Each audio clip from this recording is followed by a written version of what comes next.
এক ছিল সবুজ গ্রামের সহজ সরল ছেলে বেগুন রাজা আর তার স্ত্রী ভেন্ডি।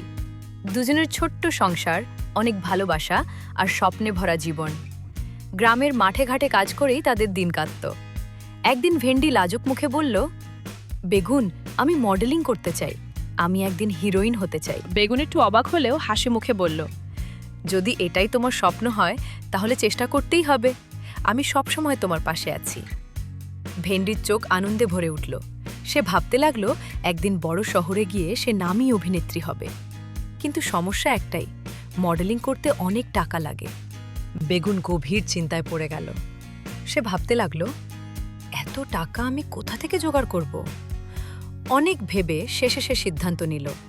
তার গলায় থাকা সোনার চেন আর হাতে থাকা আংটির দিকে তাকিয়ে বেগুন দীর্ঘশ্বাস ফেলল। ঠিক তখনই ভেন্ডি হেসে বলল, তুমি এত দুশ্চিন্তা করো না, দেখো একদিন আমি খুব বড় তারকা হব।